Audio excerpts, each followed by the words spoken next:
Needy students may soon have to apply to the government to finance their university and tertiary education.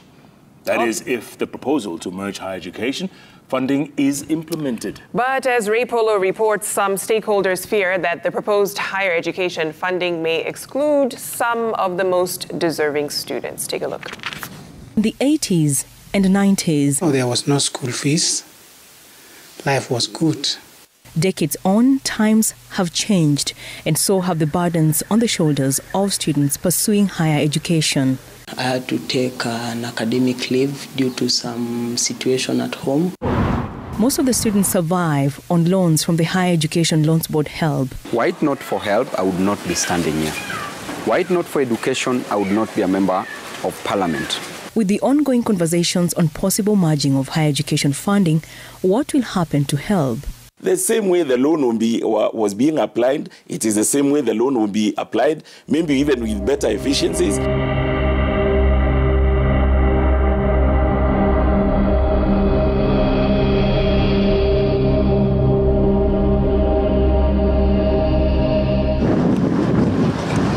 In the heart of Botella Estate in Nairobi County, a would-be shining star hides away dim and desperate. I had to take an academic leave due to some situation at home.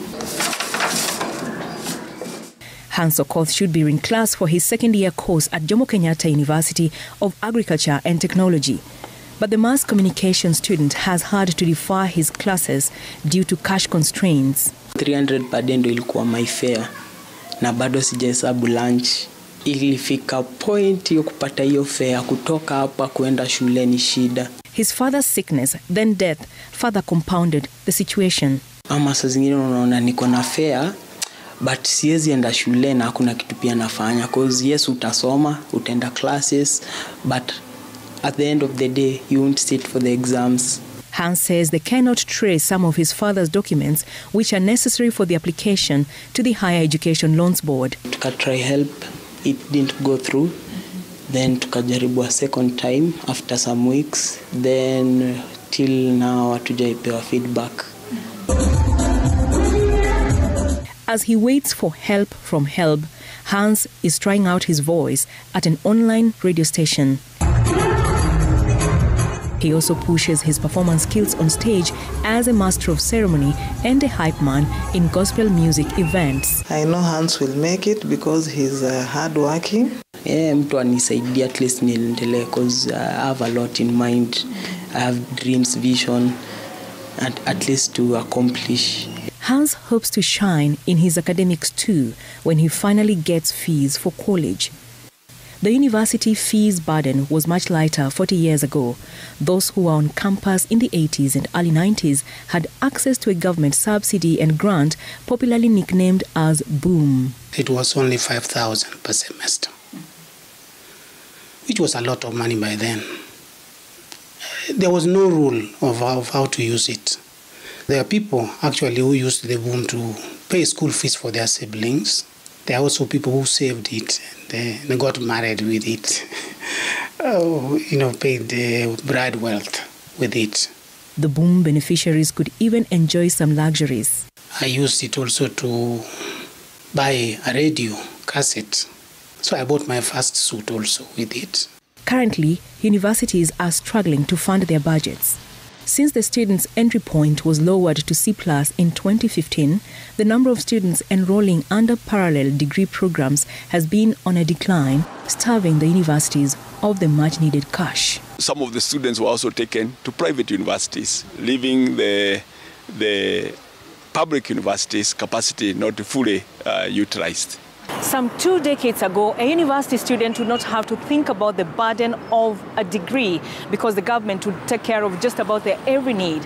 However, the current students must pay their school fees, secure accommodation, buy their own food before they can settle down to study. You could have accommodation, money where you're going to stay. You need stationery. You cannot just walk in the class and listen. And books nowadays are costly, because you need to do online classes, so you need a good phone. You need a good laptop for research. You need a stethoscope, and then you dress well. As a medicine student, you must dress well because the picture that the patient gets from you builds in the confidence. of what you deliver to them. From class, you need food, because without food, you cannot understand the concept they are being taught, because they are deep concepts. Many students rely on the Higher Education Loans Board HELB for funding through loans, bursaries, and scholarships. Then this money is not even enough, because you use it literally to pay for school fees. After that, you remain with nothing, because the school fees already 18,500, which is HELB, which is the exact money that HELB is giving you for the semester. From primary school to high school, we can see that they're usually prayer preparation for the parents. But when it comes to the university, it is like you are being left. It is your time to go and face the world the way it is. However, HELB loans do not reach every needy student. Many of them have expressed their frustrations online. Even HELB seems to be struggling with a formula to disburse the insufficient funds. One of the key things that the board has been struggling with is, do we give small quantums to everybody or reasonable amount to few? According to the loans board chief, a university student requires about 200,000 shillings to comfortably undertake a year-long course.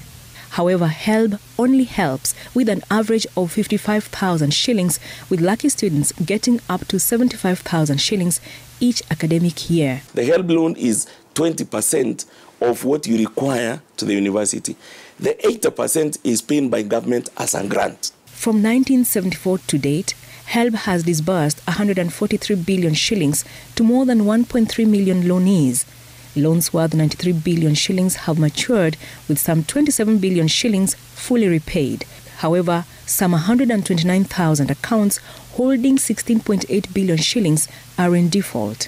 Of the 14.5 billion will be disbursing this year, 67% will come from exchequer directly. That is the taxes you and I pay on a monthly basis. One of the lucky few beneficiaries is Frederick Nundu, a fifth-year medicine and surgery student at Kenyatta University. But some of his classmates cut short their studies due to a lack of fees. Then there are students whom I've seen, they didn't have money, they called off, and I'm telling you, up to now, the fifth year, I've never seen them. When the HELB loan delays, students miss classes, sometimes even examinations. As the semester wears, it becomes very difficult even to get food. So we usually have codes that we use in school. 001 means morning you're not taking breakfast. The other zero is you're not taking lunch. The one, you're taking supper. The other code is called kuinama. You'll hear somebody say, breakfast unainama. Mbona uendi lunch, unainama. So kuinama means you bend so that you let it pass, like you miss it. The ongoing conversation to merge Higher Education Loans Board with University Fund alongside TVET Fund has elicited mixed reactions from different stakeholders. A student is funded through multiplicity of sources. Because this is you, the Kenyan students, can we have this student finance from one source so that we don't have one student getting so much and another one gets nothing? And even more importantly is looking at the grades that, the Kenya Kwanza manifesto is talking about, doubling the 11 billion allocation to 22. And then imagine if we also double our effort in terms of collections to, 10 billion rather than... So if you put 22 and 10, then you're at that a billion. That's exactly our requirement of 27 billion year on year for the next 2-3 years. So you can see it's a bigger engine that actually we are trying to... Critics think otherwise. When you bring this together, these different organizations, people will lose jobs. Number two, what is working should never be interfered with. HELB as it is already working, save for the fact that they do delay unnecessarily. Others believe that constituency and county bursaries, as well as scholarships, may further reduce reliance on government loans. I tend to think that if they were properly utilized, then we wouldn't have the kind of forth and back crisis that we are experiencing and the kind of talk that we are having now. A county like Kakamega is a leading. They have given us 180 million. When we are recovering the HELB loan, we will also recover the Kakamega loan, we will also recover the Matungu loan and take it back again to their revolving funds. The president now, when he was campaigning, he said HELB will be a grant. So why can't HELB be made a grant so that students can study comfortably? Other stakeholders also want their voices heard before a final decision can be made regarding the Higher Education Fund amalgamation. And actually the conversation we should actually be having is how to increase this HELB. Ray Polo, Citizen TV.